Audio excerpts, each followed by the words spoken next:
Meron pong isang kwento tungkol sa isang hari at nung minsan bumili daw siya ng isang agila. Ang hindi niya maintindihan, kahit na anong gawin niya doon sa agila, hindi po ito lumilipad. Ito po ay nagpapahinga lang, nakakapit dito po sa kanyang sanga. Kaya ito pong hari, tinatakot, ito pong agila. Pero ayaw pa rin po na lumipad, ayaw umalis. Binabribe nitong hari, nagbibigay ng pagkain para maakit itong agila na lumipad papunta sa kanya. Pero ayaw pa rin pong umalis at lumipad. Kahit na ibukaka lang ng konti nitong agila ang kanyang mga pakpak, wala pong reaction.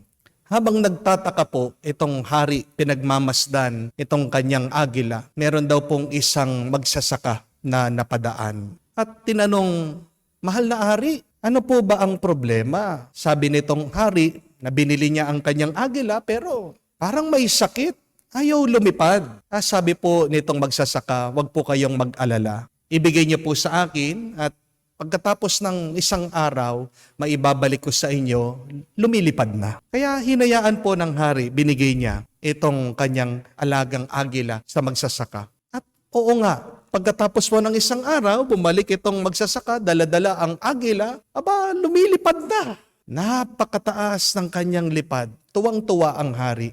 Pero ang pinagtatakan lang ng hari ay, paano mo napalipad itong aking alagang agila?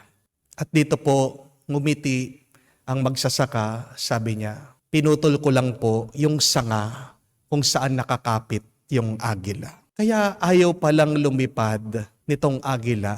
Ito ay dahil komportable na siya. Pero nung wala na siyang kinakapitan, lumipad na siya." Ano po ang aral? I want you to remember this, my dear friends, that you can never achieve great things in your life if you are in your comfort zone. Hindi ka magtatagumpay sa iyong buhay kung nakakapit ka sa kaginhawahan mo, kung inaayawan mo ang hirap ng buhay na ito.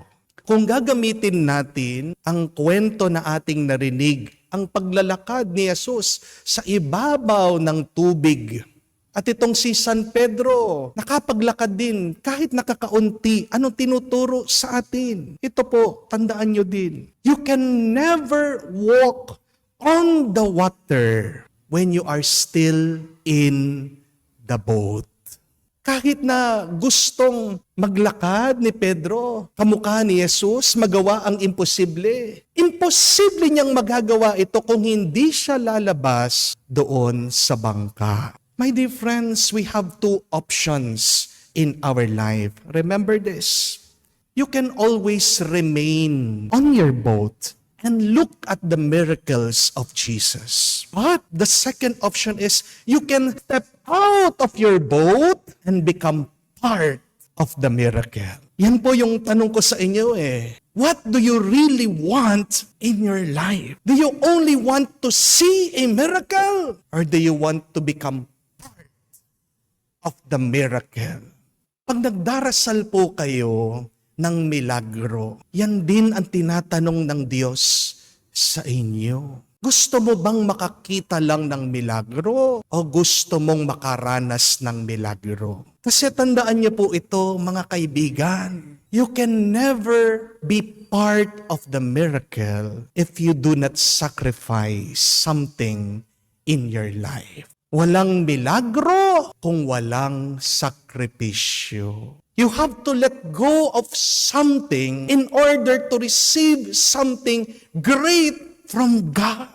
Tandaan niyo po yan. Makikita niyo po yan sa mga kwento sa Ebanghelyo. Tingnan niyo po, kung hindi nakapagbigay ng kahit nakakaunting pagkain, hindi po ito dumami at nakapagpabusog ng mga libo-libong tao. Hindi po ba? Yung babae na merong sakit, na umaagas, lumalabas ang dugo sa kanya, hindi siya gumaling kung hindi siya nakipagsiksikan sa mga tao. Kahit na matapak-tapakan na siya, pinilit pa rin niyang lapitan si Jesus dahil ang paniniwala niya, kung mahahawakan ko lang ang kanyang damit, kailangan pa rin niyang magsumikap, maghirap, at iunat ang kanyang kamay para magkaroon ng milagro ng pagpapagaling sa kanyang sarili. Kailangan pa rin nung ina na may sakit na anak na magpakumbaba sa harap ni Jesus para gumaling yung kanyang anak na sinasabihan. Sinabihan siya ni Jesus na para bang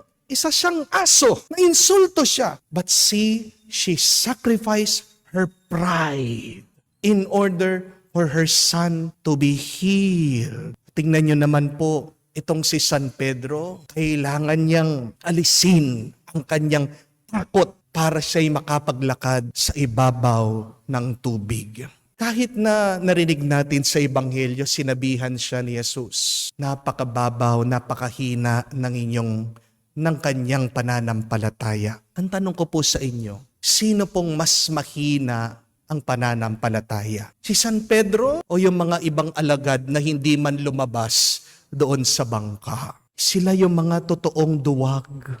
Sila yung mga totoong mahihina ang pananampalataya. Kahit na kakaunti ang pananampalataya ni San Pedro, may pananampalataya pa rin siya. At tingnan niyo po, dahil sa maliit na pananampalatayang iyon, nagawa niya yung imposible. Nakapaglakad pa rin siya sa ibabaw ng tubig na hindi naman talaga maaari. Ang naging problema lang, kaya bigla siyang lumubog at hindi dire-diretsong kanyang paglalakad ay dahil mas tinignan niya, binigyan ng pagpansin yung malalakas na alon, yung malakas na hangin at nawala ang tingin niya kay Jesus. Pero tingnan niyo po ang kapangyarihan ng kahit nakakaunti at katiting na pananampalataya. Kaya nga ang kasabihan, if you want to walk on water, you need to have feet of faith. You need to have feet of faith. Huwag kayong mag-alala. Basta't meron kang pananampalataya, kaya mong malampasan anuman ang iyong suliranin, anuman ang iyong pagsubok, anuman ang iyong problema. But the first step is, you need to go out of your boat. Yun yung gusto ko pong itanong sa inyo. Ano ba yung bangka na hindi nyo maiwan-iwanan? Meron tayong mga kanya-kanyang bangka ng pinaghuhugutan natin, ng kasiguraduhan, ng kaginhawaan. This is our boat of security. But we are challenged, my dear friends, to leave this boat, to sacrifice it in order to receive greater, more good, and mind-blowing miracle in our life. Tingnan niyo po, kahit naman nakakatakot yung pumupunta sa hospital. Sino bang may gusto na matusok ng karayom? Di ba wala? Pero kung hindi mo titiisin na pumunta sa hospital at matusok ng karayom, hindi ka gagaling. Hindi po ba? Nakakatakot yung pangingibang bansa. Hindi mo alam kung magiging matagumpay ka. Ang mahal nga na pagrerenta sa isang kama lang nga. Sa pera po natin, halos 50,000 na. Hindi mo alam kung anong mangyayari sa iyo sa pakikipagsapalaran mo sa mga dayuhan. Pero bakit ginagawa ng mga iba sa atin? Para sa ikabubuti ng kanilang pamilya. Di po ba? Minsan, kailangan mo din makipag-ayos at makipagkasundo. Kahit na mahirap at masakit sa iyo. Dahil ano ba ang kasabihan? Saying sorry does not prove that you are wrong and the other person is right. But saying sorry means that you give importance more to your relationship more than the ego. Ang sakit kaya na magpakumbaba? Ang sakit kaya na isakripisyo ang ating pride? Pero kahit na alam mo, ginawang ka ng mali, alam mo, ikaw yung nasa tama, bakit gagawin mo pa rin na kausapin at subukan na ayusin ang inyong relasyon? Dahil sayang ang pag-ibig, sayang ang inyong pagmamahalan. Ang tanong, ano ba yung bangka na kailangan mong iwanan para magkaroon ka ng milagro? Maghanda po kayo na pag kayo ay nagdarasal ng isang milagro sa iyong buhay, God requires you to give something up. Walang milagro kung walang sakripisyo. Kamakailan lang po katapos-tapos ng World Youth Day doon sa Lisbon, sa Portugal. Hindi ko po alam kung nabalitaan nyo. Isang mabuting balit, very wonderful news. There is a miracle that happened there. Meron pong isang bata na nag-attend ng misa doon po sa Fatima. Bulag! Pero pagkatapos po ng misa, alam nyo nangyari? Aba, nakakita na siya. 95% po wala nang makita. Pero sinama itong bata, gustong-gustong pumunta. Kahit na ginagabayan lang siya, ngayon magaling na siya. It is a modern miracle. Pero tingnan niyo po, hindi gagaling yung batang yun kung hindi siya pumunta doon sa Fatima. Nakakatakot, bulag. Recently pa lang po nabulag. Pero iniwan niya the comfort of her home to go there, to Lisbon. Taga Madrid po. She's from Spain. She traveled to Portugal. And because of her faith, her devotion, because of the grace of God, she received this miracle. Alam ko po, napakarami sa inyo ang humihiling ng milagro. But do not only pray for a miracle. Go. Naway sundan natin itong si San Pedro. Lumabas tayo. Lumapit tayo sa Diyos. Huwag tayong mag-alala kahit na tayo ay madapa sa feeling natin, hindi tayo magtatagumpay. Basta't palagi tayong tumawag sa Diyos. Sasagipin tayo ng Diyos. Just focus on Jesus, listen to Jesus, and allow Jesus to hold you. Be part of the miracle. Stop looking for miracles. It is possible through a great faith.